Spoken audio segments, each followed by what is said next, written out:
Okay, we are coming to you live on week 9 of the NFL Sunday slate. Thank you for joining the Barreto Boys live. I am Dylan Barreto. I'm with my co-host Stephen Barreto. Big brother, hello.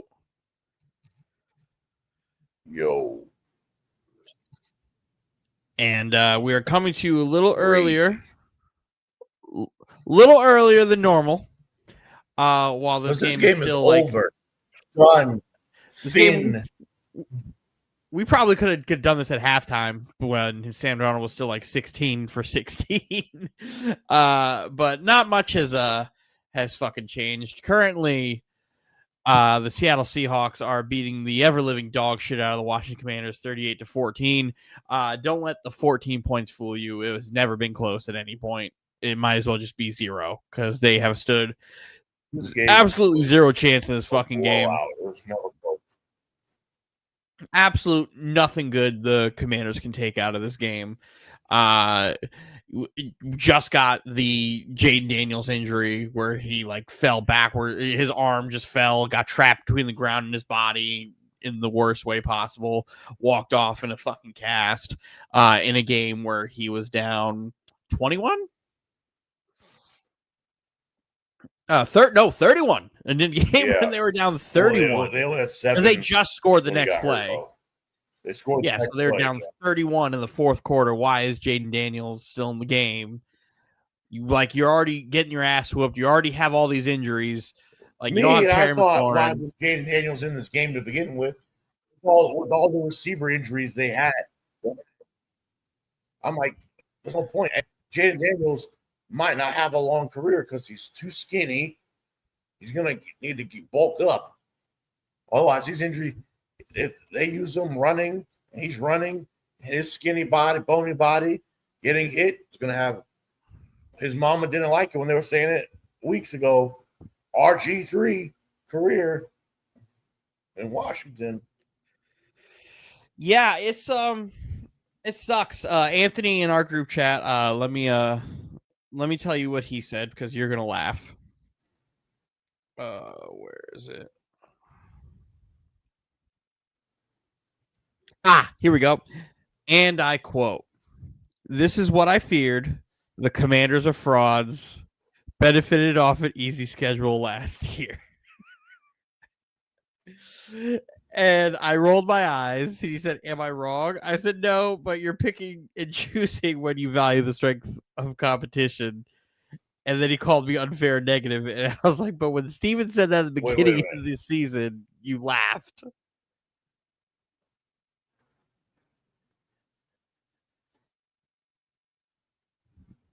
We good? When I brung up, and I still have the list, I can bring it up. I know. The list of quarterbacks that they faced, their 12 wins, and they were bad. Remember, they were playing a third place schedule last year. So how the NFL comes up with the schedule, you finish what place you finish, you're gonna play all the teams next year that finish the same as you. So if you came in third, you're gonna be facing all the third place teams. Fourth means all the last place teams. And so on and so on. So first place plays all the first place teams. Guess what? Washington plays all the second place teams. And the year before, they were third. Barely third, and they had a third place schedule, which was the easy schedule. And do I need to go through it again? Because it's always funny to bring up the list of quarterbacks that they fucking played last year for his 12 wins.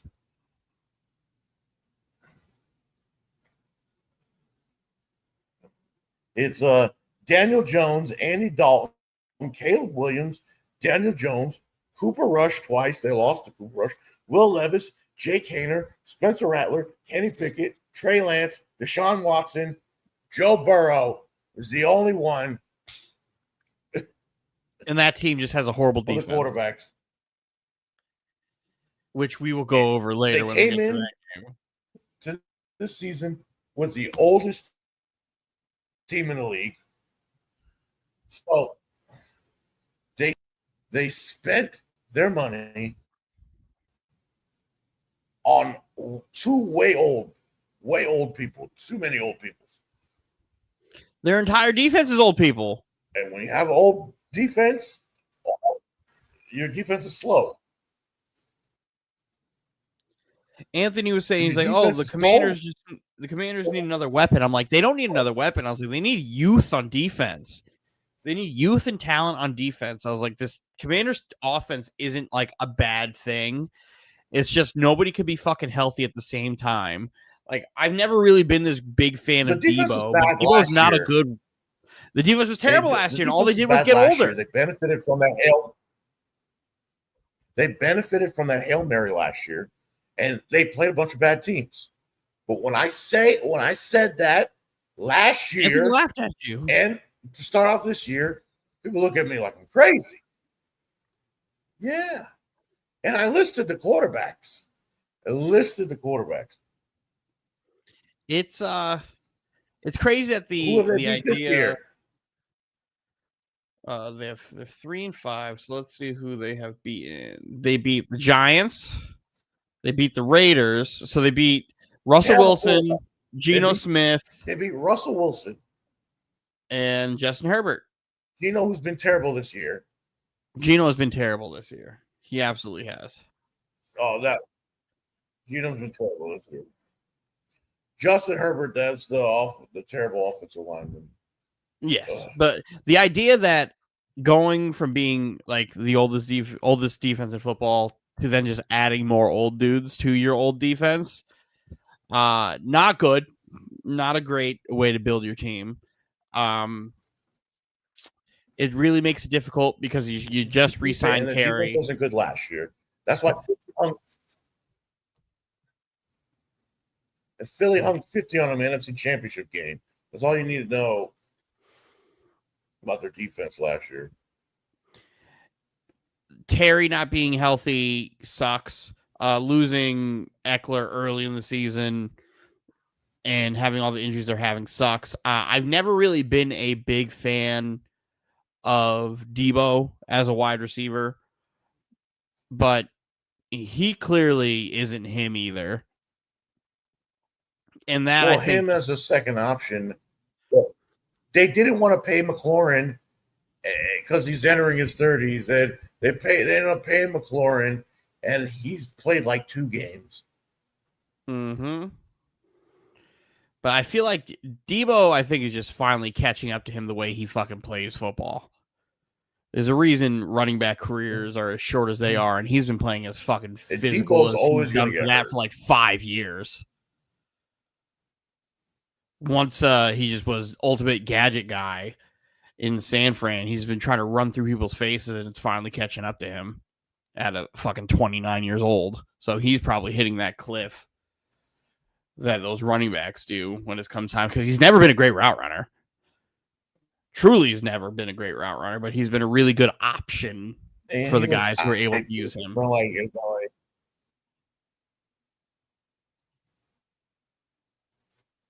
What was that? He's never been a route runner. He's always been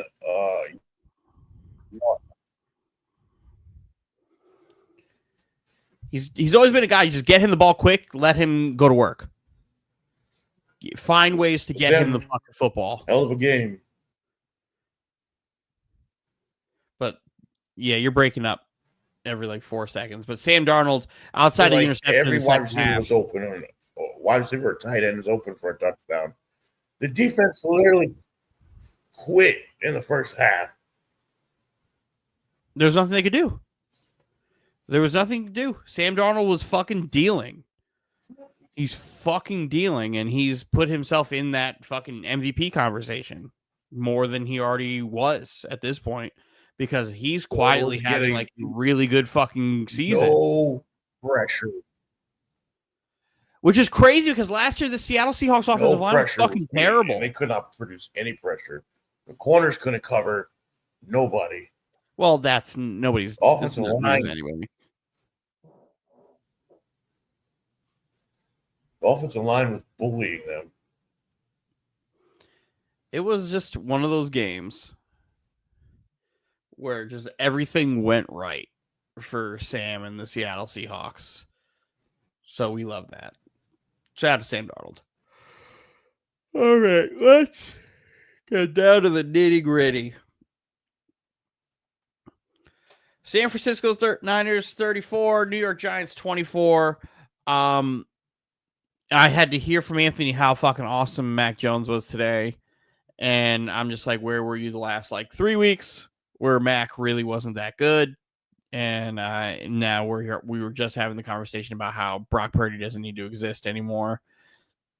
And I'm just like, you're getting fooled by the Brock Purdy situation again. And I was like, this is the same thing that happened when Brock Purdy first became the quarterback of the Niners. You're going through this again with Mac Jones. I was like, we can't just keep doing this. We can't forget who McCorkle was in New England. Why does he keep seeing bad quarterbacks? Why does he continue to like bad quarterbacks? I think it's a him problem. Let me just say, Joe Shane, Brian Daboll, you guys are out of here. I don't know when it's going to happen, but both you guys will not be part of this organization next year. Joe Shane should have gotten fired 3 years ago. Deontay Banks. Deontay Banks is fucking horrid. They were picking on his ass today, figuratively, running his ass over, getting stomped. This game wasn't close. It wasn't no 10-point game. They had a lot of garbage time. Like McCaffrey balling, Brian Robinson Jr. coming in too, getting him some. And Giants receivers stink. They're terrible. Was it Darius Slayton dropped a dime from Dart, an absolute dime from him for a touchdown. Yeah. So I truly don't understand how they built this team.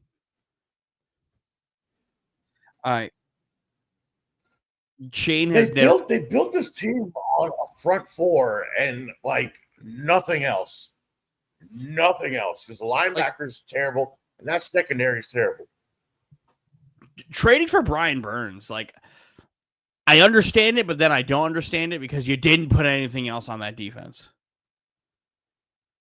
Nothing, no competent corner is in there. You let your best defensive player walk to Green Bay.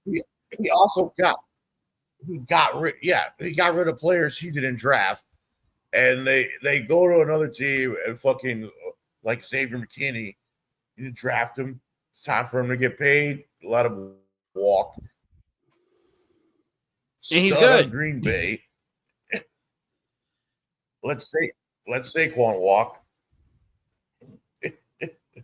Super Bowl champion. Brought that team, made that team, put that team over the hump.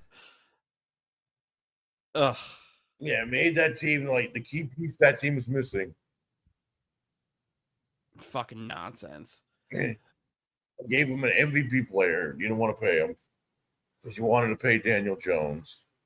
Then you get rid of him 1 year after he gave him that contract. All right, moving on. Chargers 27, Tennessee Titans 20. Anthony goes, hey, how was that Chargers game? How was the Chargers versus Titans game? I didn't get to watch it. And all I could say was that game was fucking strange. This was such a strange game where it starts off with a fucking Justin Herbert pick six and then a fucking punt return touchdown. The Titans offense doesn't score anything, mind you. To get to 20, we have two fucking field goals at this point. But Offense literally did nothing. Joe Alt dies again with another fucking potential high ankle sprain. High ankle sprain. High ankle sprain that needs some surgery. Apparently. Ash, don't let Julius play. Yeah. When Herbert fucking has his lineman in, unreal. He's unstoppable. But then Joe Alt gets hurt, and then the other tackle gets hurt.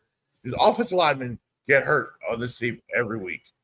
I don't know how this is possible. Every week, offensive line. Every time I'm on here, we're always talking about their offensive linemen get hurt. How? Do they have one game where no lineman gets hurt? When we were talking about the Raider game in the group chat today, which we'll talk about more when we get there, Anthony was like, "Oh, I liked what we saw from the offense." I was like, He's like, "What do you mean?" I was like, "That Jaguars defense was missing like 5 starters."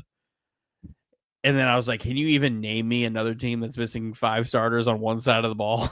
I was like, "Oh, wait, no, there's one other team I can name. It's this fucking Chargers team. The entire offensive line is like second and third. The entire offensive line of the Chargers. It's unreal. It's unreal the luck this Chargers team's having. But bad injury luck. It is what it is. And even still, like Justin Herbert's still fucking outside of that dumb pick 6. Herbert was awesome. Dumb pick.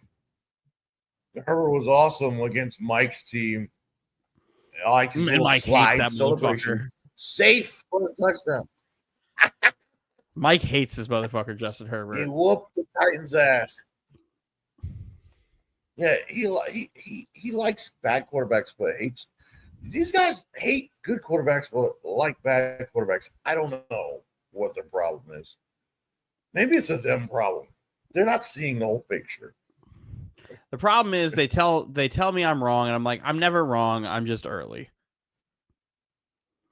That's where we get to this. He's like, we're never wrong. We're just early. Winning is a quarter.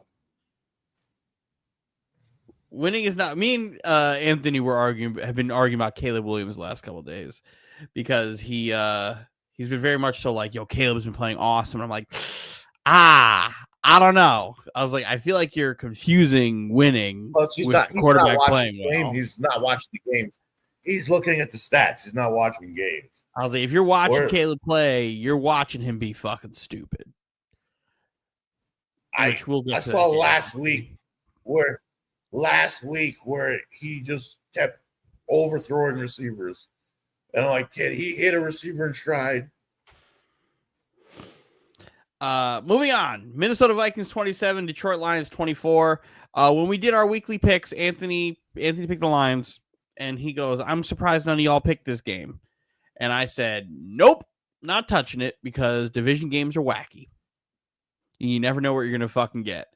And then JJ McCarthy starts off fucking hot and then did nothing the rest of the fucking game, but did just enough to not lose the game. Made the game winning that pass to fucking Naylor on the sideline. Again. Basically, exactly. Basically, did Michigan. Defense. Did his fucking thing. Just manage the game. That's all you need to do. He came in, he scored the points early. The Lions.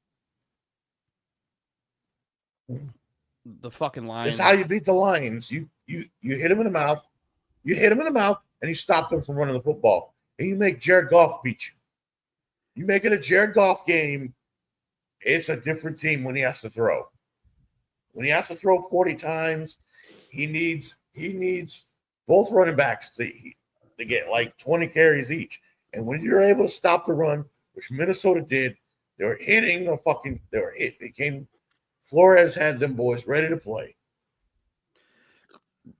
They did their thing because last time they played, it was the opposite where the last time they played was week 18 last year, right?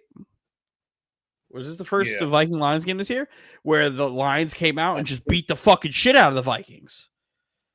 Beat the fucking shit out of them. Aaron Glenn called the fucking masterclass Well, of the the game to Vikings- just blitz. The Vikings and Packers only lost to Each other. the Vikings. Yeah, the Vikings only had 2 losses. They only lost to the Lions last year. And then the playoff games. But this is one of those situations where it's like JJ McCarthy comes back from his injury and the Vikings win. Can't sit here and be like, oh, JJ McCarthy won the game. No, he didn't do shit in the second half at all. And then You're like Aaron Jones was doing so good before he got hurt too. He was fucking balling. JJ McCarthy won. You're associating him with a team achievement. The team won. Man threw for 140 yards. He didn't really do anything. He did his thing though in the first half. Minnesota's defense, and then controlling the pace of the game. One is the reason they won the game. With JJ McCarthy doing the same thing from Michigan. Michigan, awesome defense. Just don't fuck it up. In the NFL, they're gonna have to make him make some throws, and he did it today. He just don't fuck it up forever.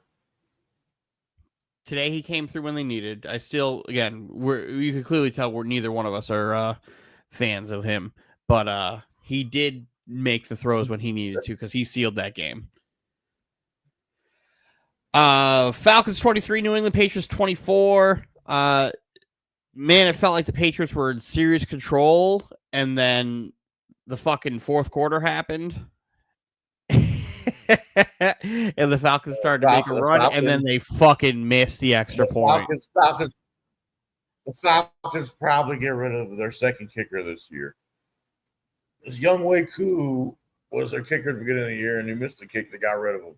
Now this kicker, they literally lost the game because of the missed extra point. There's fucking Drake London. Drake London was owning everybody that lined up on him. Gonzalez was getting owned. Gonzalez, Drake May was awesome today. 9 catches, 118 yards, 3 touchdowns. Unreal game for Drake May today. Yeah, Drake London today. Here's you guys getting Bijan the ball somehow, some way, whether carrying it or throwing it to him. He has to touch the ball. They didn't win because of a kicker, but this is how they got to run their offense. Not last week where you just don't give them the ball at all and you get blown up by that sort. The fucking Falcons have lost to every AFC East team except the Jets. They haven't played them yet. Don't worry. They won't win. They won't lose that one. Well, this is a game they should have won. If New England, wait, no, the Falcons beat the Bills. Because New England, one thing about New England, the Falcons beat the Bills. Yeah. Shout out to Jeff Ulbrich. The thing about the Patriots, they play this easy ass schedule. So people are going to overrate them. They have a give them the Bills win. Schedule. That's the one credible win they have. But listen, saying it now, don't be throwing them on Super Bowl teams because what happens? They're going to have to play the Bills again. Now, what's going to happen when they start playing the better teams? Because they have one flaw, and the one flaw the Patriots have is they are really, really great fumblers. They have fumblers everywhere. Drake May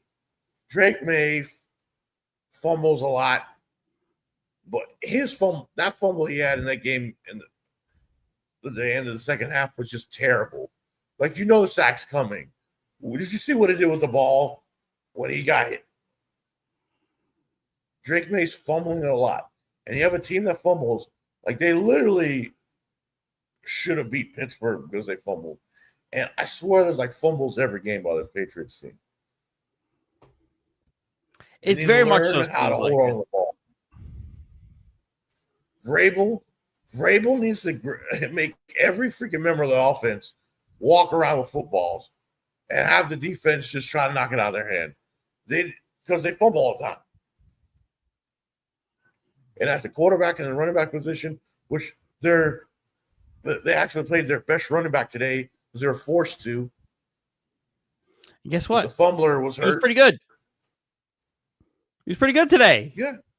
Pretty good when you give him a chance. My fantasy team has thanked you finally.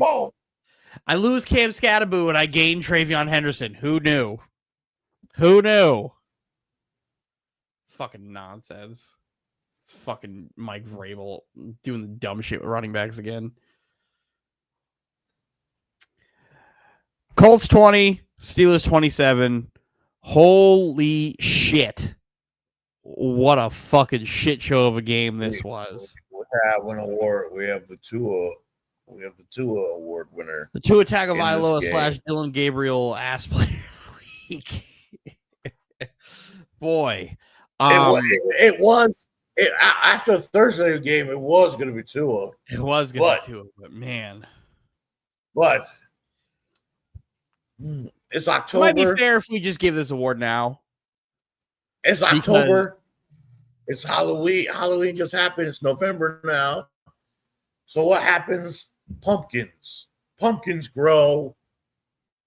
Pumpkins show. And some people turn right back into pumpkins because Daniel Jones only beats bad teams.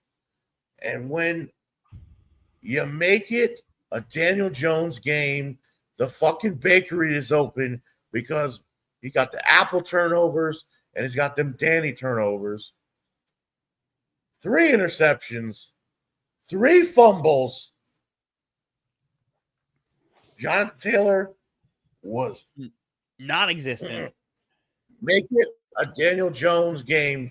They lock down Jonathan Taylor.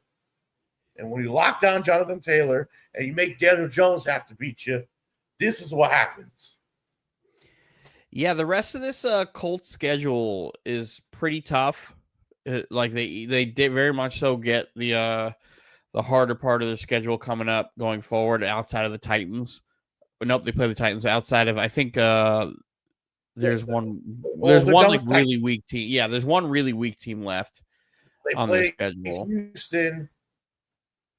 Nope, this is going from last week. Yeah, the Titans were the last really weak team on their schedule. The Steelers, I still think this Colts team was better than the Steeler team. And they had a chance to tie it after getting that fumble in the fourth quarter, like a minute 45 left. And then Daniel Jones immediately threw a fucking interception. Unreal. So like I thought they really could have won this game. Because when you make it, when he has to beat you, it's different. Now you're playing playoff caliber teams. Because they play Falcons next. They can win that game in Germany, so that's going to be a weird game. Well, that's also a weird game. Yeah, it's a weird game. Germany, the Europe games are always weird. But the Falcons, if that was in Lucas Oil, they could win that game too. Like, I feel like Ulbrich would do a better job in this instance trying to shut down the run to try to replicate what the Steelers did. But there's a part of me that just thinks the Colts would be better there than what they were today, because this was the absolute like worst case scenario for them. Where like we had a bad Daniel Jones game already, right? We've had a couple of them where he wasn't good, and they lost one, and then one where they made it through, and it's like, okay, like we're finally starting to see it. We haven't gotten this. And Anthony was trying to get mad at me. He was like, where were you when he was playing really well? And I'm like, listen, I get it. Like, I also let those bad games slide. But when you play as bad of the game that he played today, you have to acknowledge that he was fucking horrendous. And, like, you are who you are. Don't say, well, he's playing really well. He's playing really well. And what do I say? But who did he play? Who did he play? Granted, they should be 6-3. To be honest, they should be 6-3. How many years has been in the league? That Denver game they should have lost. That's the Denver game they should have lost. The Broncos missed the field goal, but then they also had the penalty on the Colts who missed. The Colts missed the field goal. They got a leverage penalty, and a 15-yard penalty, and then they made the field goal win the game. I can't believe it. Well, and then Lutz missed the kick on the possession before as well. So it's like, what the fuck? Like, they should have lost that Bronco game. And there's a couple games on their schedule that those teams want back. Like the Broncos want that back, and the Chargers want that back. The Colts team is playing Houston's defense outside of their record. Their defense is still fucking great. So he's going to have to play that defense twice. Then he's got to play Seattle's defense. Tough. Because they have to play Houston twice, right? They play San Francisco already? No, San Fran's at the end of the year. They have to play Houston. They play Houston and Jacksonville twice. Jacksonville, they got to get their players back. Yeah. Jacksonville, they have to get their players twice. back. Play Seattle. Do they play? They're playing the Falcons. Have they played the 49ers yet? No, 49ers is December. So, yeah, they still have the Falcons, Chiefs, Texans, Jags, Seahawks, Niners, Jags, Texans. Jags, 4 division games. Fucking Seattle, Kansas City. Defenses it's not look. It's a tough stretch for them. Like, we will see. Like the Steelers didn't do enough to win this game for me. Where were you? Well, they wanted to give the fucking ball back, but I felt like the Steelers were. I felt like they weren't going to lose this game because once T.J. Watt showed up, Highsmith all got involved. Oh, he had that look. He had that look in his eyes. Daniel Jones had that look in his eyes. I'm like, I was not threatened at all. I felt like I'm like, I know this Daniel Jones. Yeah, he plays well when Jonathan Taylor's going. If you take away Jonathan Taylor, then you take away what the offense is, which is catered around Jonathan Taylor. Jonathan Taylor makes Daniel Jones look good because then he could do play action. And you have to worry about the run. You don't have to worry about the run if you stop it. You make Daniel Jones beat you, which he's never proven he could beat winning teams with his arm. Like, go look throughout his career on the teams he's beaten and what the team's record was that he's beaten.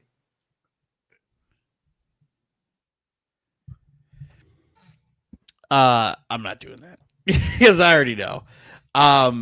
We'll move on because I don't want to talk about Daniel Jones anymore. That game was so frustrating to watch because, again, I don't think the Steelers did enough to win the game on the offensive side of the football. I thought the defense played extremely well. I never thought the Steelers were in trouble. When TJ Watt I never thought they were in trouble. I thought when what's his face fumbled in the fourth quarter, I was like, oh, there's a chance like maybe they'll be able to get Jonathan Taylor the ball in space, use him in the pass game, do something that will open the game up for them to go because they weren't that far. They were in a good spot to get points on the board and still had their timeouts. So I was like, okay, there's a real shot. And the Steelers team, like offensively, they can stop them. They've been stopping them. The offense just needs to step up for Indy, and it didn't even get a fucking shot for that very next play interception. It was one of those things where Daniel Jones, he was hot. I wasn't scared. I wasn't threatened. He was hot. He was hot in all the wrong reasons. Highsmith and Watt,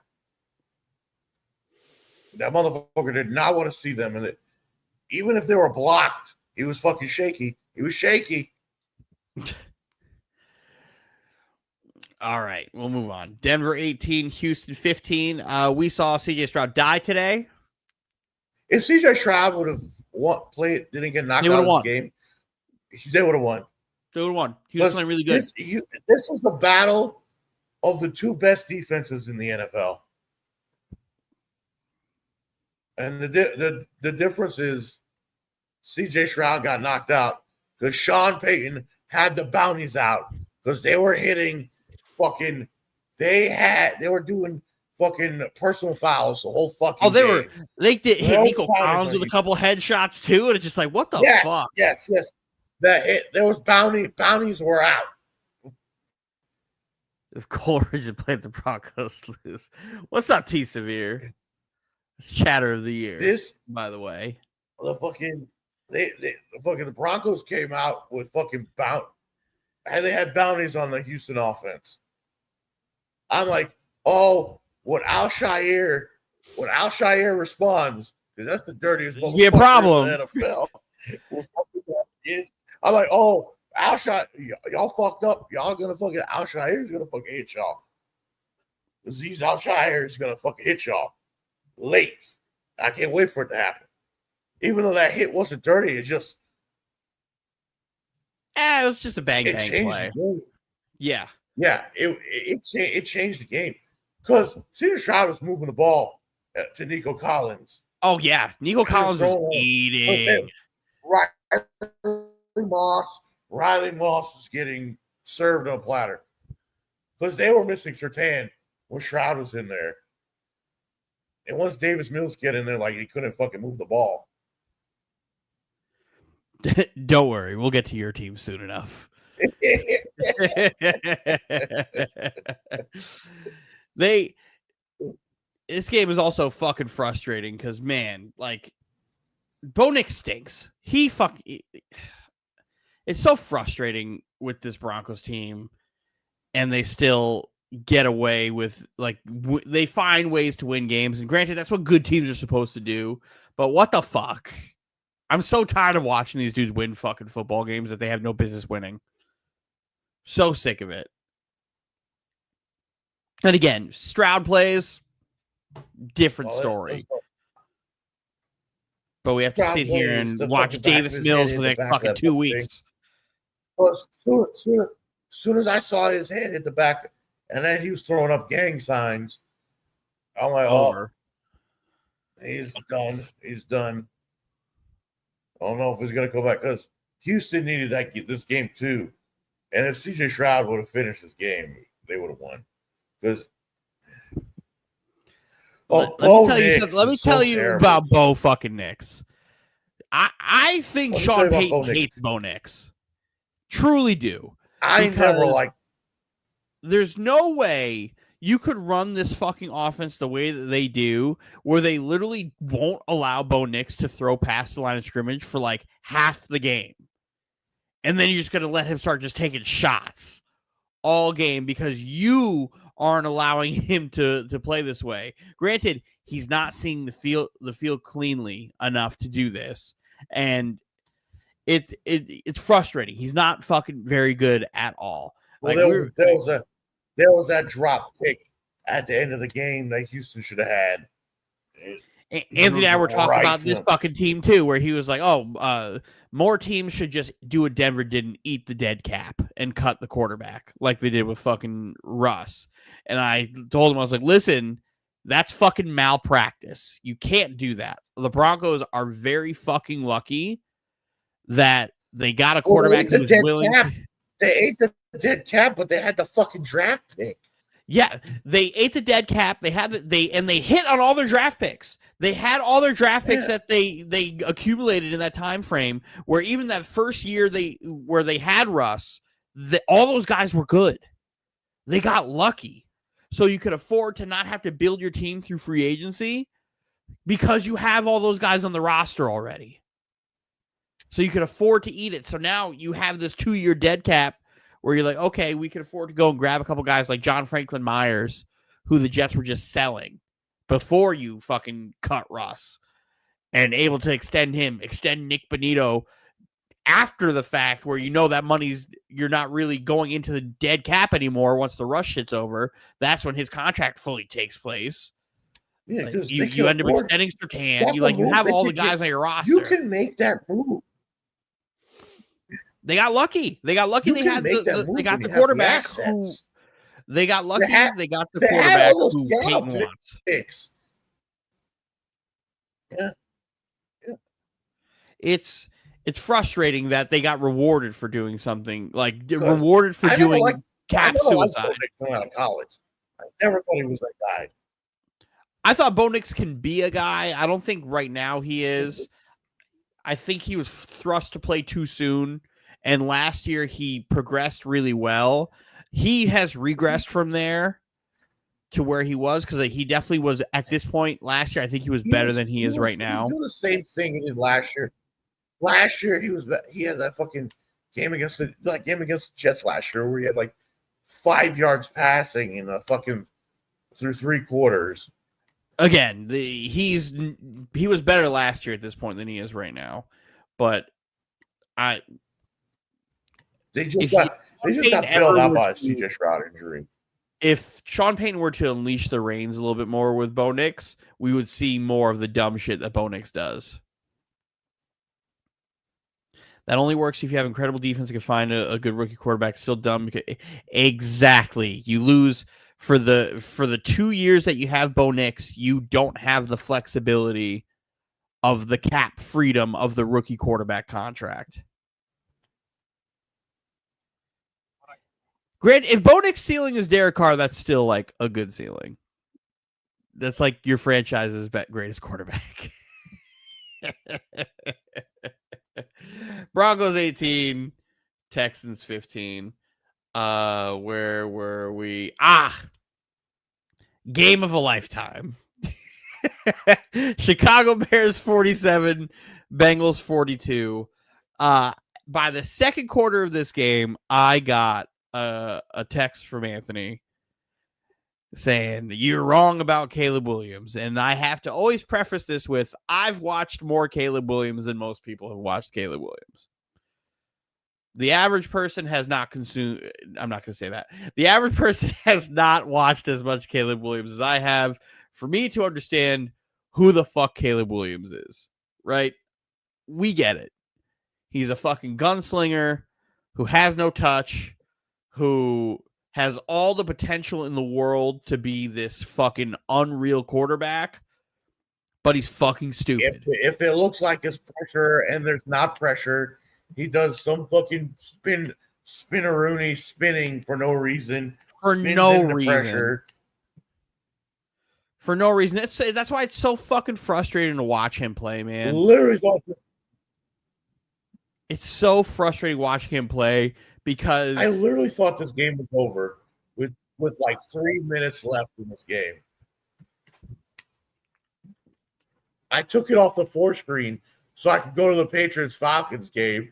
I took it off the 4-screen because this is over.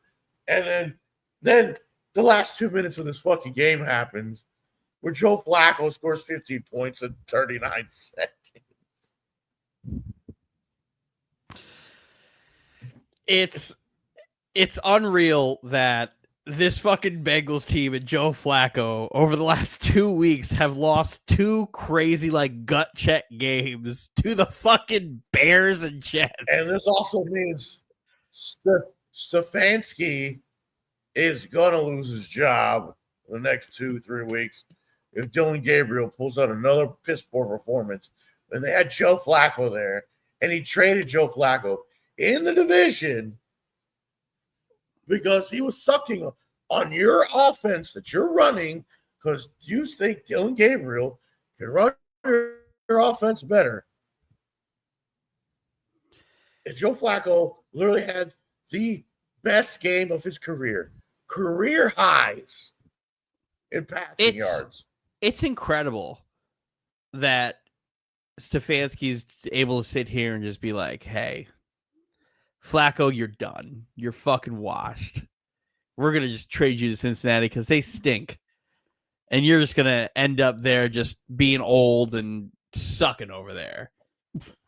Joe Flacco led offense over the last 3 weeks, has scored over 100 fucking points. He has scored over 100 points in that offense. He's thrown for 1,000. He's thrown for like 1,000 yards. In 3 weeks. 1,000 yards, 12 touchdowns in 3 games. And they're 1-2. Unreal. They beat the Steelers, and then they lose like heartbreakers to 2 teams that are usually the ones who have their hearts broken. And literally that last drive with Caleb Williams was all of everything that we're saying now and then some. Where, man, is he fucking stupid. 2 plays of that drive, where's that fucking singing shit? I'm like, what the fuck is he doing? And then all of a sudden, he just steps back and makes a throw to Loveland. Throws a fucking laser. I don't know how Loveland doesn't get tackled. Because it's the Bengals. I don't know how Loveland doesn't get tackled. Because they're trying to hit with shoulders and not wrapping up, which they teach you from wherever you learn. Whatever age you start learning fucking football on defense to wrap up and not hit your shoulder. Number 22, looking at you. A fucking tight end runs like 50 yards down the field for a touchdown. Even if they tackled him, they had enough time to either clock it, call the timeout. They were in field goal range because of that play. So yeah, but they would have to. That 15 seconds ago, they had no timeouts. I thought they had a timeout. Just used it on the Caleb. They used their last timeout. No, they used the last time out on the Caleb run.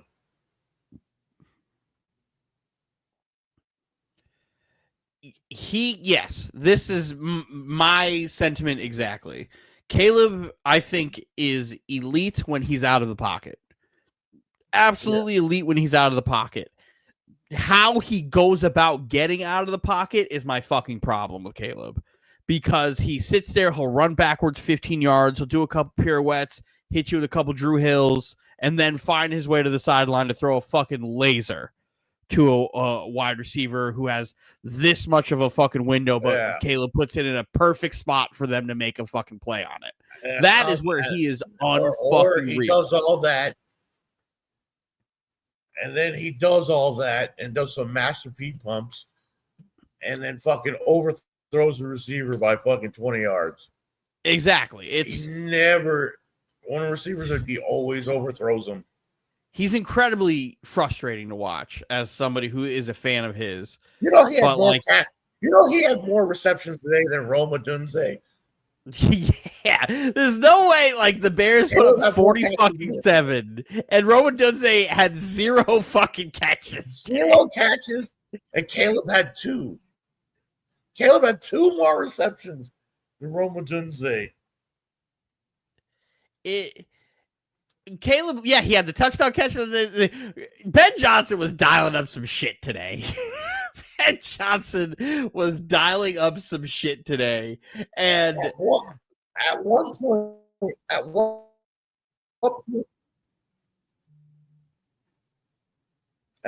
does Tyson Bagent, we start seeing him, because they spent some money for him to be the backup in the system of the offense.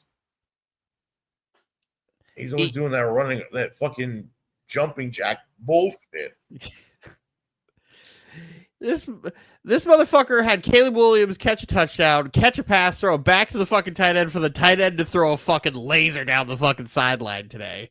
Like, Ben Johnson is fucking hilarious. Fucking hilarious. And the Bears' renaissance all really starts from establishing the fucking run. Ben Johnson is so good at designing run plays and getting the running backs involved. Way better at this point in the season than they were at the beginning of the season, where they couldn't really figure it out. But the offensive line this year is so much fucking better than it was last year. Which again goes back to the conversation we were having today about how Mike and I were saying the Titans just need to grab every offensive lineman possible. Every offensive lineman possible. And Anthony was like, nah, they need a receiver. And I was like, I watched Cam Ward in Miami stand in the pocket flat-footed all day throwing a fucking nobodies. You just need to protect him. He can make it work. this is why you go and you get the offensive line, because as stupid as fucking Caleb is, you gave him time in the pocket, he could make something happen, and he could fucking deal. It's just I don't think we're truly going to understand. He has time, because he never had an offensive line at USC. Oh yeah, he had no idea when he was at Oklahoma. He had no fucking idea how to operate behind an offensive line either. So he doesn't know what a clean line is. When he does actually have some, he fucking does a spin and puts himself under pressure. Steven, I'm going to tell you a secret. I don't think there's a USC quarterback that has played the last 15 years who has had an offensive line. They just don't go there. They just don't fucking go there. But it's frustrating to see him like not realize he has an offensive line when it makes all the fucking sense in the world, and everybody can see how much better they are when he's not the second most sacked quarterback in football. And he's going to be the Bears' first ever 4,000-yard passer, which is hilarious to me. But like I was telling Anthony, I love Ben Johnson for him. I think we're truly not going to understand how important Ben Johnson is going to be for Caleb Williams' career, at least for like another 2 years, to when all of the random eccentrics, the eccentric parts of the game that Ben Johnson is really, really good at. Caleb Ben Johnson can get rid of that stupid shit he does, and realize, I think it's gonna be like a 2-year thing. Yeah, I was gonna be like, hey, what the fuck are you doing here? You have protection. You don't need to be doing this. I know we came out and we won this game because look, what did you do here? You stood in the pocket and you made a throw.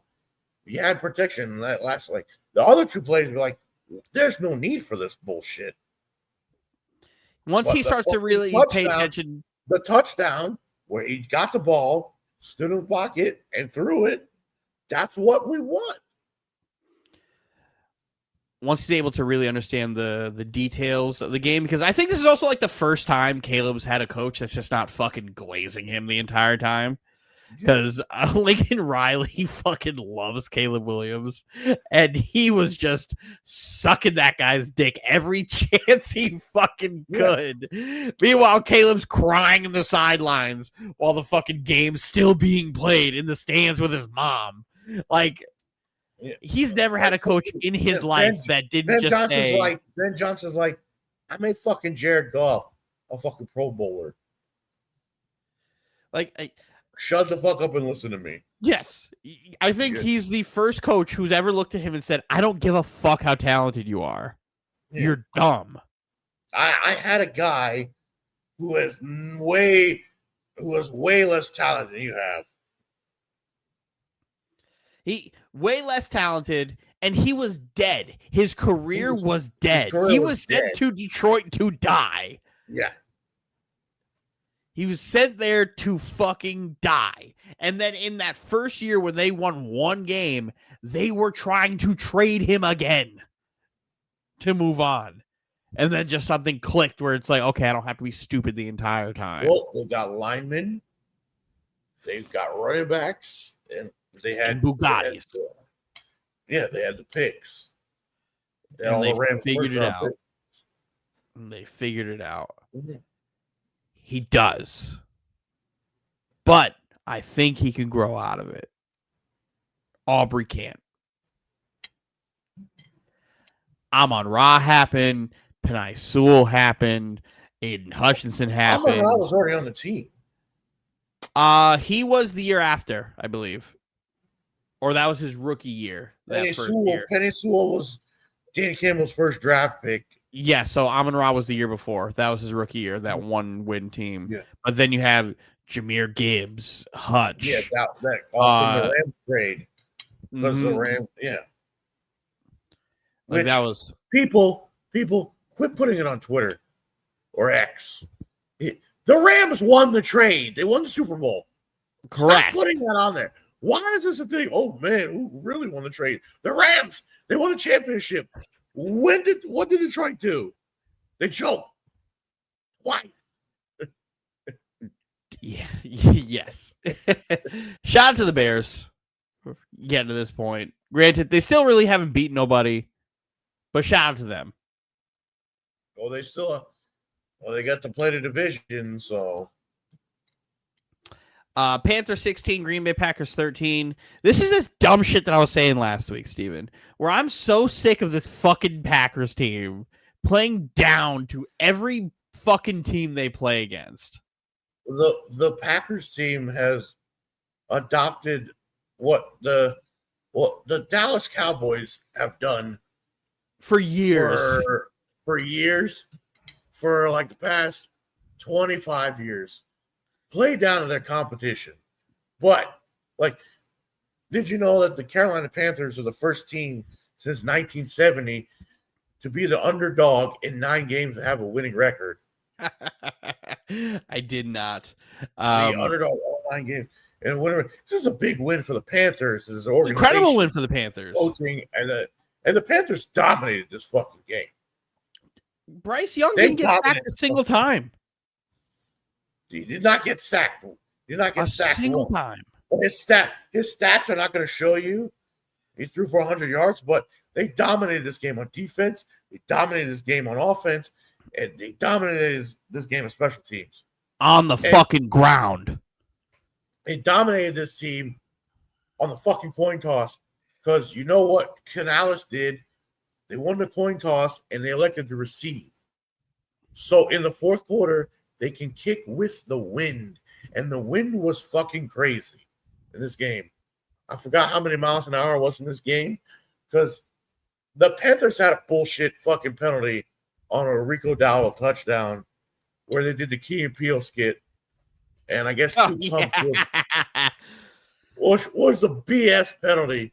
So they were kicking against the wind, and LaFleur fucking took the penalty to push them back, and they missed the extra point. This Packers team is very annoying. Very annoying. I said it last week. I was like, man, I hope this is the steps when they beat the Steelers. I hope this is the steps that we get for them to just kind of start being a consistent football team. That game against the Steelers was totally different from that bullshit they put on the field today. Completely different because last week's team beats the dog shit out of this team. They and Jordan Love doing this dumb shit. And the game should have been over where he fucking ran to the right, then ran to the left, and threw it to the right side.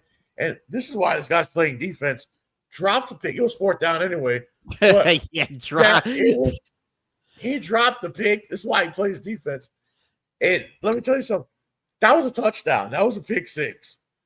And I could have ended the game instead of taking it where it is. Lethal Whites. The Lethal Whites.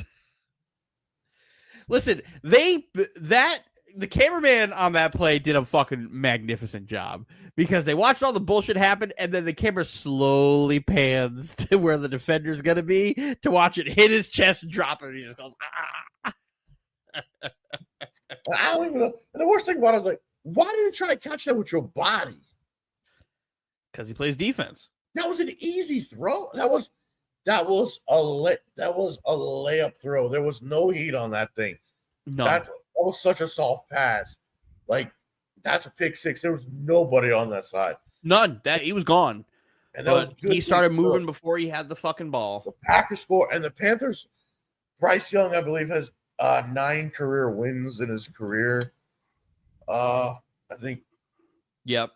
I think so 7 have been at home. This is like his 2nd road win. And what they've done this year is when the Panthers get the ball last, the Panthers get the ball with 2 minutes and it's tied or they have the lead, you don't get the ball back. They did it against Dallas. They did it against a bunch of teams they've won. Where they get the ball last, when you need to make a stop, they don't give you the ball back. And last drive by Bryce Young and the Panthers, Rico Dowdle, Green Bay didn't get the ball back. And they kicked the field goal with the wind with 1 second left on the clock. So you cannot win the game. Oh yeah, that defensive player fucking he was counting his eggs before he even had that shit. So that he would have found some way to fuck it up. He tried to catch that like a punt. He literally was trying to catch it like a punt. Saints 10, Rams 34. God. Matthew Stafford dominated this fucking game. And it was like, I'm done. I watched at one point, they, for like an entire drive in the first quarter, just decided they were going to do nothing but run Wildcat with Taysom Hill. And they didn't let Shuck even have a fucking chance to throw the fucking ball. I watched Taysom Hill just run Wildcat, throw passes, run guys over for fucking 8 yards and first downs. And I was like, man, what the fuck is Wonder Boy doing on the play calling? Like you start Tyler Shuck and you're just not gonna let him throw. Like, listen, if you're gonna make the quarterback change, just play the quarterback. What? You have a lost season. You have nothing to lose. Like, let's fucking throw and see what he got. The same thing I was saying with Justin Fields, where I was like, if you're gonna be too scared to call pass plays because you're worried about your quarterback making mistakes, maybe you should just play the other quarterback. Yeah, play the other quarterback. Like, play the other quarterback no matter how you fucking feel about it. Like, I like how his first career touchdown pass is to Juwan Johnson, his teammate at Oregon 6 years ago. Stop drafting these quarterbacks who've been in college for a decade. It doesn't help anybody. You have a fucking 27-year-old at fucking rookie quarterback. Stop doing this shit. Puka got hurt in the fucking run play. Stop running wide receivers and run. When you give wide receivers the ball in running plays, they tend to get hurt. And he has like a chest injury, which you just got him back. Like, and Puka's the key to this shit. I agree. I also think Rattler is the better quarterback of the two, but I understand why you had to move off of him to just see what you have. If you're going to be at most a 3-win team, you have to evaluate your quarterbacks, and you have two guys who you drafted in the second and like fourth round over the last 2 years. They were also coming into a shitty situation. Yeah. So because it was supposed to be Derek Carr, and then he fucking retired. I'm pretty sure the record would still be the same anyway. I don't. I think there's a couple wins on here that could have been had. There absolutely is. Whether it would have been a car accident or not, to be determined. But Carr is absolutely better than both these guys put together on it. So you have to go through, leave no stone unturned before you go and bring in your next quarterback into this franchise. So you got to. So they're gonna have a top 5 pick anyway. But hey, if this motherfucker turns out to be good, then you just try him out and then you use your pick. Because you need some fucking young defenders. They're taking the quarterback no matter what. Yeah, of course I'm saying. But if he comes out and he's balling. Jaguars 30, Raiders 29. This is T-Severe, the T-Severe Bowl. Boy, I was watching this game very closely, intently, because this Jaguars defense, dead. Everybody's dead. And then you have Trayvon Walker, who gets ejected in the first quarter of the game for fucking swinging. Devin Lloyd hasn't played for like 3 weeks. Devin Lloyd's out. He was like defensive player of the year, and they got hurt. He has missed these last 3 games. Devin Lloyd's out. Trayvon Walker gets ejected. They don't have corners 1 or 2, and then wherever you categorize Travis Hunter. And then in the game, the Jags then lose both their starting wide receivers along with Travis Hunter. So you lose Diami Brown. Brian Thomas Jr. is like the fact that the Jaguars still were able to fucking win this football game because in the fourth quarter all they did was just fucking run the football. You forgot the key thing. A record was broken in the first half. 68-yard field goal. And Little drilled a 68-yard field goal. You remember, in the preseason, he made a 70-yarder. I was wondering if they were ever going to try it. I was surprised they did, but he laced that. Hey, Justin Tucker, you ain't got no records. Brett's boy. The only record he got is a criminal record. Fuck Justin Tucker. But that kick would have been good from like 75. He laced that. And then he immediately after the game got hit with an NFL drug test. Yep. That motherfucker got hit with a drug test. Why didn't they hit him with a drug test in the preseason when he made the 70-yarder? Like, it's not like this is like new information. We saw him fucking just leg one in, no problem. He's drilled a 70-yarder. Let me tell you all that. You break the record by fucking 2 yards, the team gets fired up off that.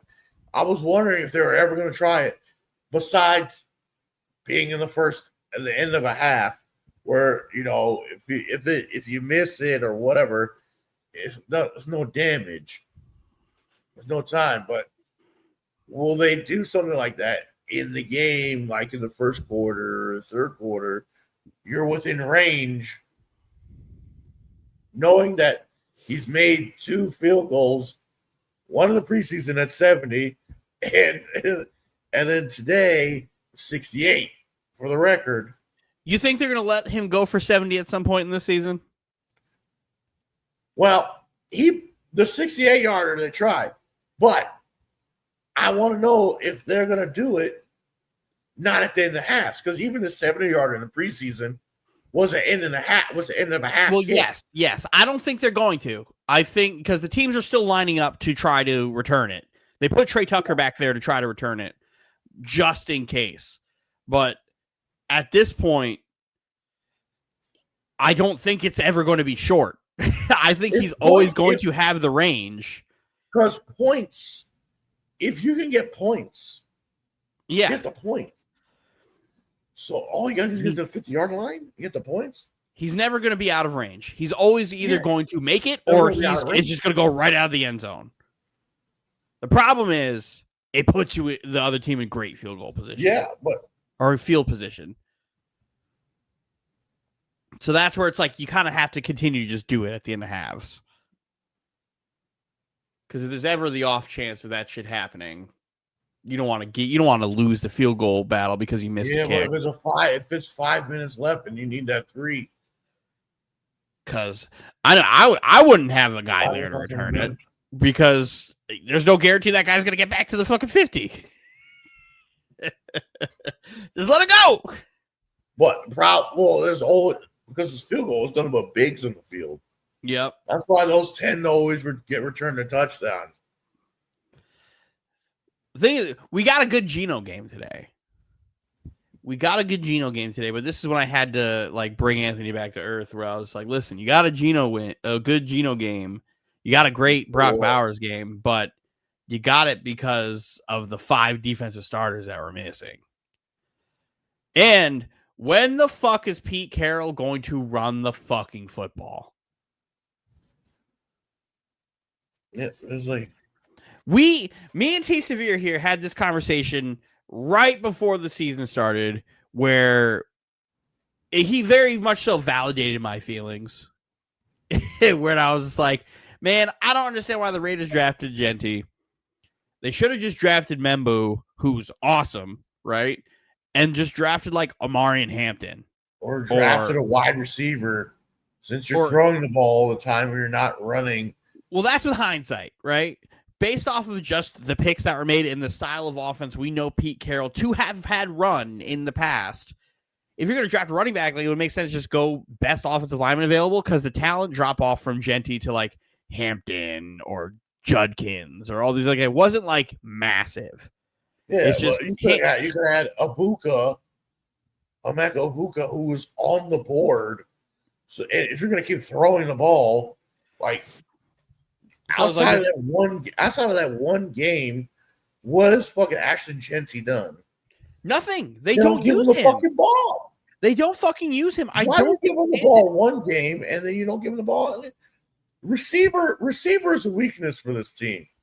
So you would think, like, it's not like they're stacking the box. I truly don't understand how they aren't just running like double tight end sets the entire time. They should be running.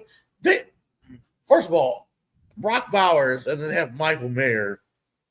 They have really two solid tight ends. I feel like people forget that Michael Mayer coming out of college, his nickname was fucking Baby Gronk. It was fucking Baby Gronk. Like, that guy was awesome in college. You have two awesome tight ends. Put them both on the field at the same time. And just put them in hell. Jacoby Myers on the outside, double tight ends, run the fucking football down their throat. It should be 22 every time. You should have, or whatever, 3 tight ends. They should both be on the field at the same time. You don't have any receivers.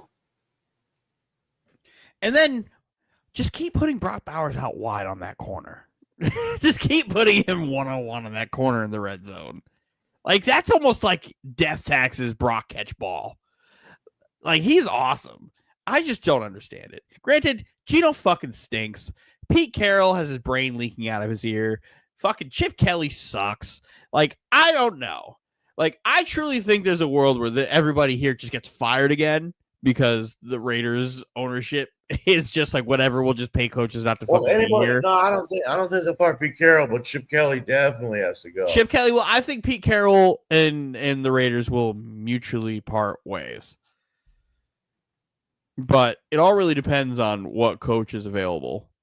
But I truly don't know. They dropped the ball on the coaching like search last year because they waited so long to fucking fire Pierce, who shouldn't have been fired.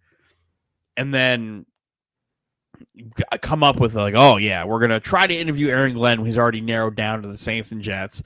The rumor was Ben Johnson. Ben Johnson was like, was going to be a fucking Raider. And I'm like, why the fuck would he be a Raider over the Bears?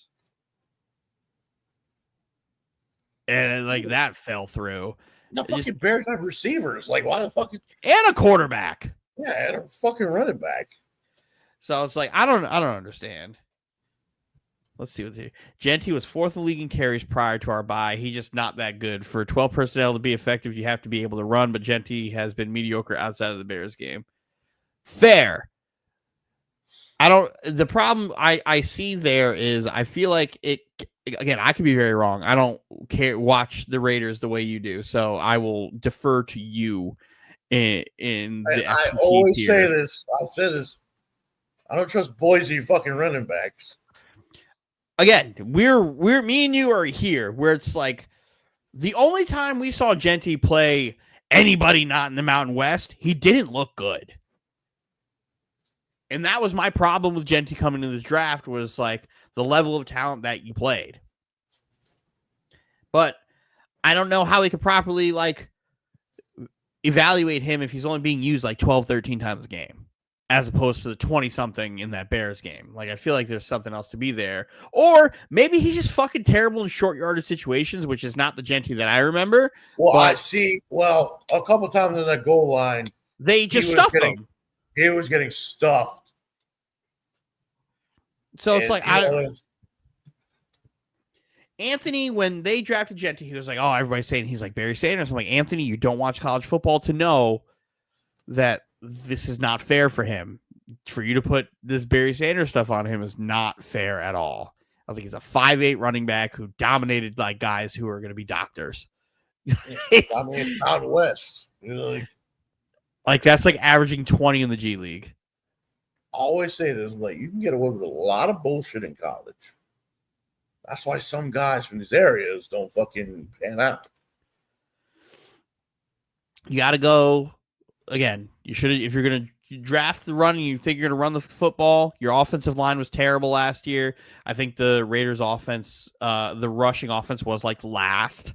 If you're going to do that, go get the linemen who are going to fucking bully and maul for the run, and then go get the running backs who played in these conferences with actual NFL talent to keep it moving.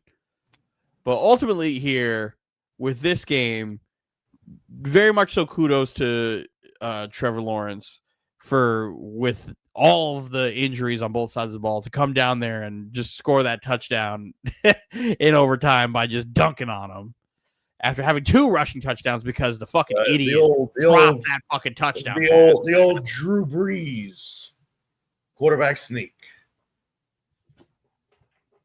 Nobody pushing him. Man up and do it yourself. Don't get pushed. This was a fun game to watch. I was, for Anthony's sake, I was hoping for the tie because it would have been so fucking funny for him to not win or lose. What, Banks, Tet, or Will Johnson? Will Johnson. Everybody passed on Will Johnson. Even I wanted Will Johnson. But everybody fucking passed on because, well, he didn't get drafted like round 4, right? And he's looking pretty good. I don't remember when he drafted. He fell. He fell because of his injury. Way the fuck back. Bills 28, Chiefs 21. It felt like at the beginning of this game, Rashee Rice just couldn't be guarded because he was everywhere from running the football to the receptions. He was fucking everywhere. But then it felt like Joey Bosa couldn't be guarded,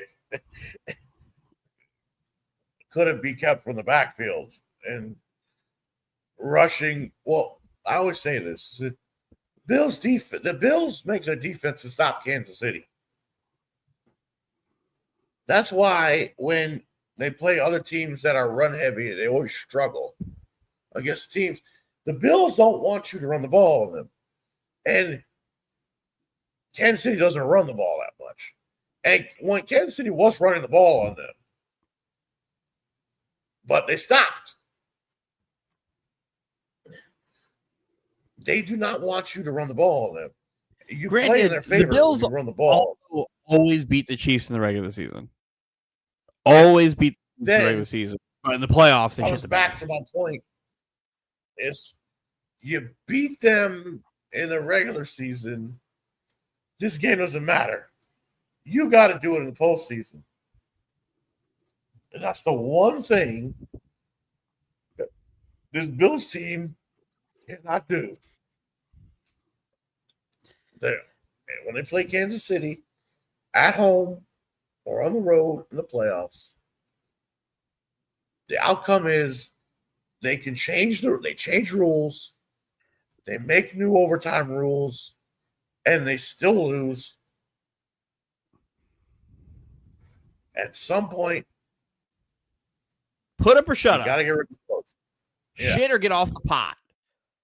Because if they do this shit again and the fucking Chiefs beat the Bills again, I also think that Kansas City knows they're going to see them again. Yep. And they purposely don't show their whole hand. Correct. As whereas Buffalo shows their everything. Whole hand. Yeah. Shows fucking everything. I hate doing this because I always sound like such a fucking hater when I say this shit. And it takes away a little bit of my credibility being the Jet fan that I am. But nobody gets more credit for almost winning more than fucking Josh Allen. Nobody gets more credit for almost winning anything more than Josh Allen. But at some point, if you can't beat this fucking Chiefs team, which is now, if this happens again, this would be 5 times the Bills could potentially lose to the Chiefs in the playoffs. When the fuck do you fire McDermott? They should have did it last year. They should have did it last year. Me and you came on this show last year directly after it, and we were like, you probably have to think about moving off of McDermott soon. Yeah, because the McDermott window is closed, and if you want to keep this show going, you're going to have to get something new in there and try something different, because this way's not working. Because you got a new stadium coming next year, so if they don't fucking beat Kansas City this year, you have to move on, because at some point you could be a good coach, but you got to do something. Andy Reid got fired. It happens. He was a great coach. He was a great coach, and he did deserve to be fired, but they just wasn't winning. Yep. At some point, you got to produce. You can't be fucking making the playoffs and just lose to one team over and over and over and over again. You need somebody new in there, and then let's go. Oh no, I'm going to kick their ass. But at some point, like, okay, this is also, he's a defensive coach, and his defense always fucking comes up short in the playoffs against Kansas City. Gotta do something different, man. You gotta do fucking something different. This game was fun. I was paying more attention to the Raider game because that was also very fun. I was also at the gym while these games were on.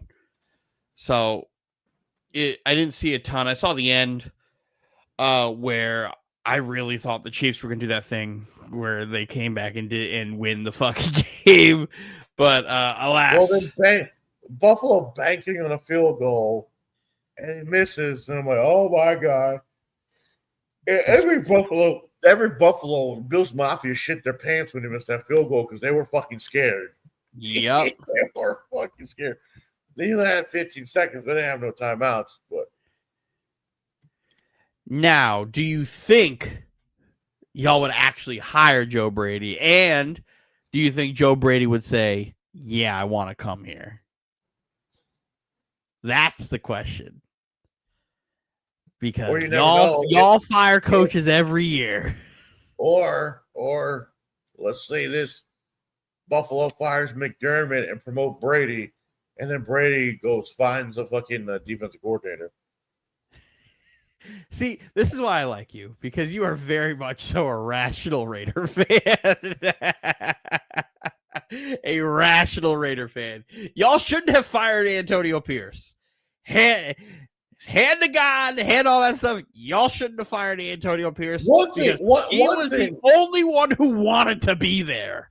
Yeah, he also knew what it was to be a Raider. Knew the history and all that shit. He wanted it. He wanted to be the reason. And they never gave fire. You can't fire. I'm always against firing coaches in year one. Unless it's an Urban Meyer situation. Depends on the circumstance. Unless it's certain situations. Like, you have to give him a chance. Well, number one, when you fire a coach in year one, he doesn't have his guys there.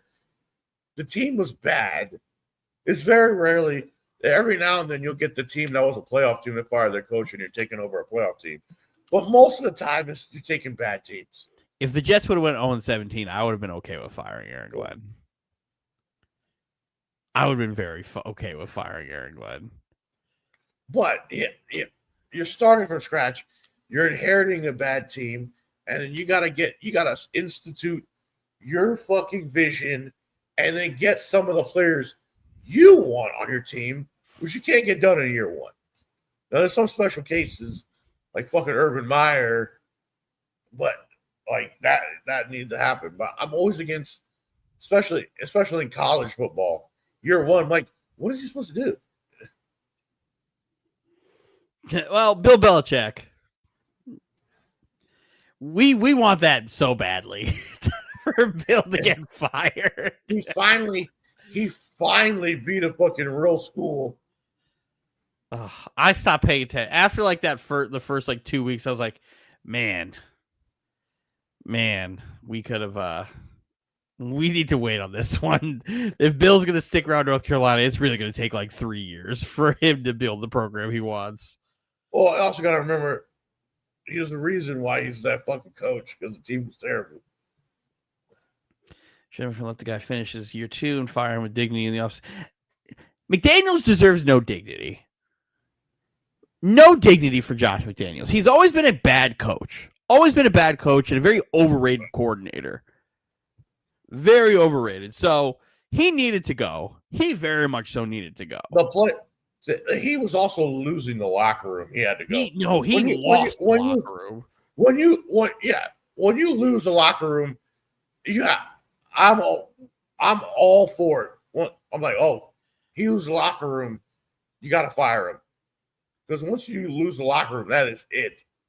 They do not respect you. They're That not game, that last game he coached was fucking horrendous. That was that Lions game on Monday Night Football, I believe. And then literally 4 hours later, McDaniels was fired. Well, it was also a thing that he asked Antonio Pierce to speak, and then he got pissed off at Antonio Pierce. They're like, okay. And then the players didn't like that. I'm like, all right. Yeah, he was never going to be a good coach. He never, like, once he got caught cheating in Denver, it was over. It was fucking over.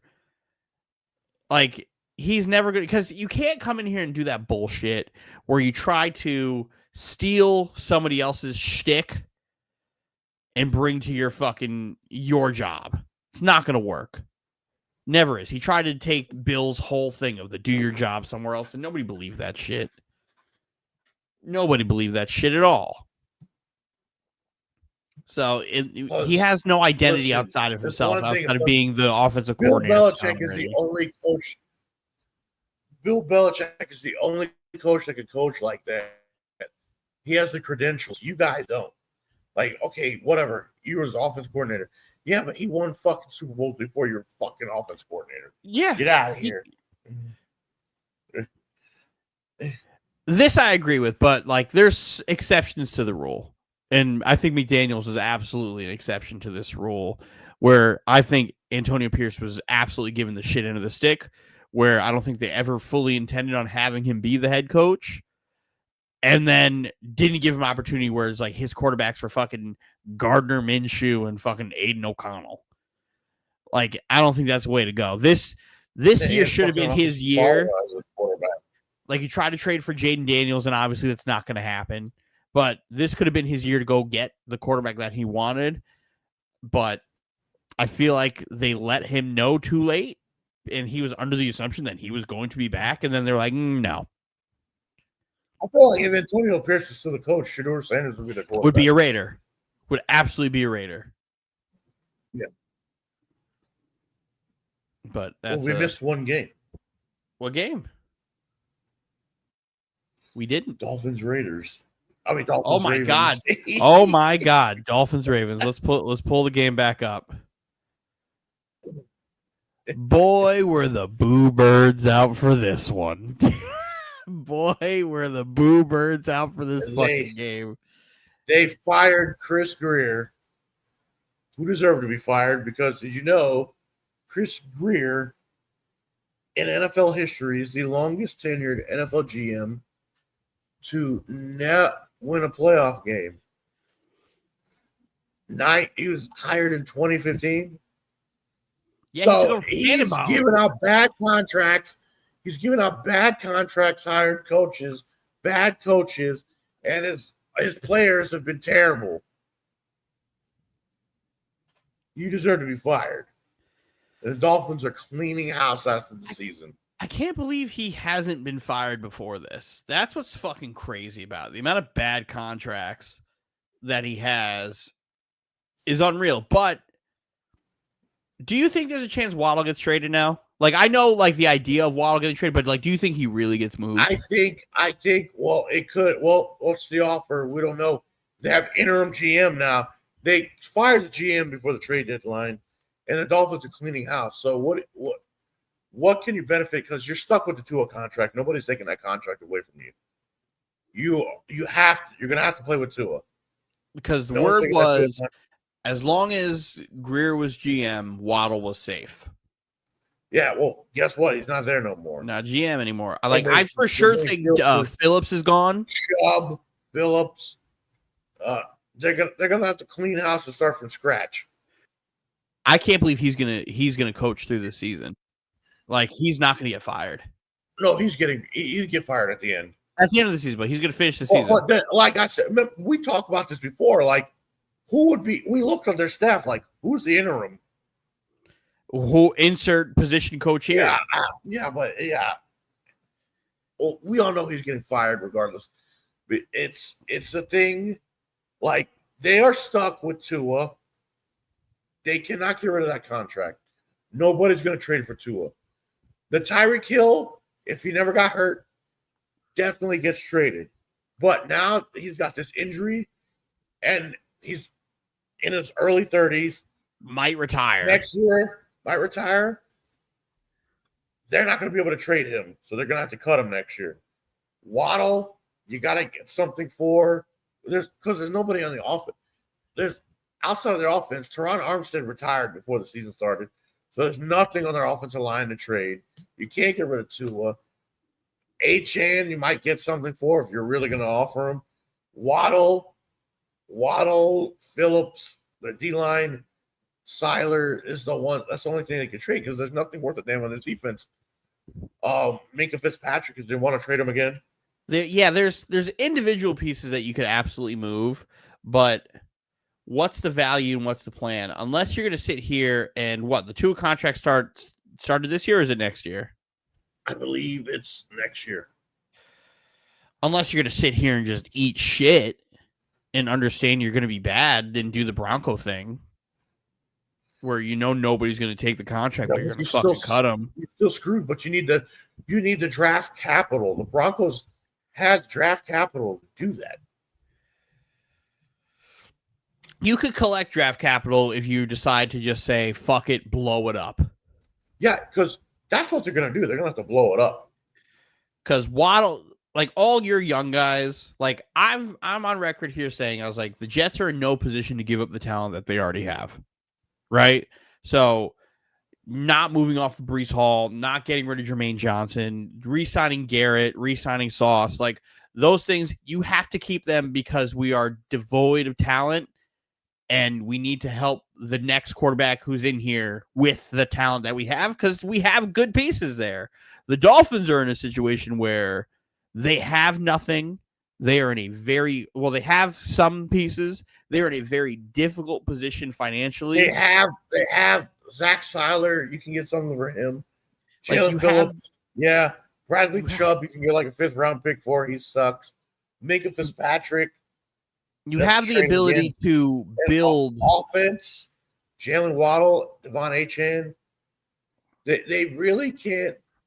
The Tua contract they're stuck with. They're gonna have to eat it one way or the other.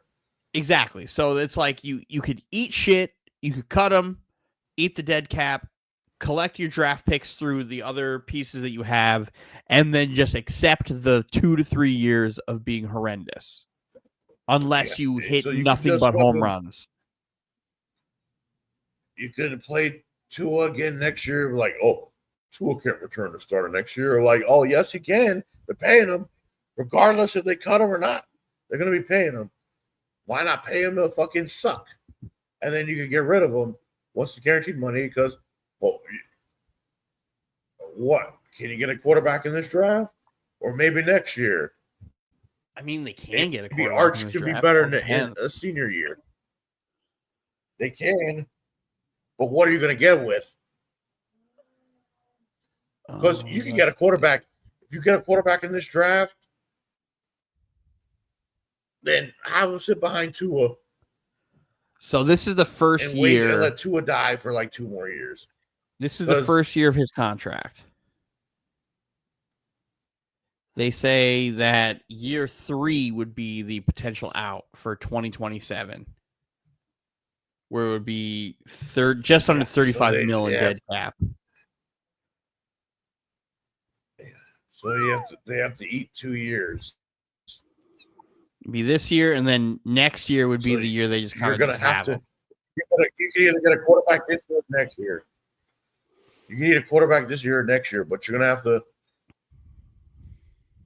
You have to do something. Have to suck. You're gonna have to. You get the quarterback shit. This year. You're gonna get a quarterback this year and get Jeremiah Smith in 2 years. Yeah, because outside of this, outside of Mendoza, we don't really know. And what's his face from Alabama? We don't really know who's actually like coming out. That's going to be like a topic, unless you're gonna sit here and be like, yeah, maybe you knew Smyer. They're also underclassmen. So they like can Dante also Moore is no lock to come out of the draft this year. Yeah, he could come back again. Yeah, they could go stay senior year. Yeah, this is all the prospects are mostly underclassmen, and if they fucking decide to stay for senior year or transfer to another school for their senior year, they're not coming out. Listen, the Bills, I don't think it's a reach. I think it's realistic. And Steven and I both agree on that. Dolphins, Bengals, Giants, and Browns could all be looking for a head coach. We're fucked. Yeah. Yeah.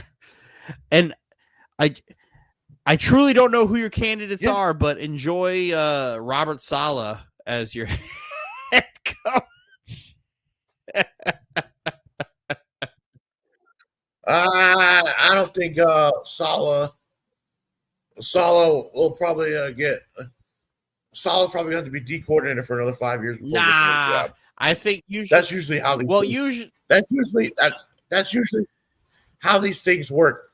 Defensive coordinator, offensive coordinator, they fail their first job, and then they're defensive coordinator, offensive coordinator for at least another 5-10 years before they get another job. My rebuttal to that is people think it's the Jets and not him, which is a fair point, but I don't want to hear that because he was not a good coach. He was bad coach too. So I feel like he's going to get a little bit of a get out of jail free card with that, because usually the guys who are the Rooney Rule interviews for 1 year tend to become head coaches the next year or serious contenders for jobs. Like, remember Aaron Glenn for 2 years was the Rooney Rule guy. There's also there's going to be a lot of head coach openings in the NFL. There's a lot of fucking college. Every week now, college football is fired. So who's to say somebody, you know what, I'm going to take a college job instead of going to the NFL. Let's stay in the NFL and take a job, or vice versa. Who knows? I think that might be the John Gruden route. Gruden's a hot topic for college or the NFL. I don't think Gruden's gonna be allowed to come back to the NFL. I think they're gonna collude and just say we gotta wait until this trial thing is done till we let him in. I think he'll go and take a college job before they settled. No, they tried to close it. They tried to settle and they said no, or they tried to get the case dismissed, and they didn't. Yeah, I heard the NFL is gonna fucking owe Gruden money because their case is not good because they don't. That's why they're going through the trial. The judge says they have to expose all the fucking emails. They're going to trial. Yeah. So they're probably not going. If you sue the NFL, you're probably not coming back. At least for a little while. Go take a fucking college job, John. When the game misses you.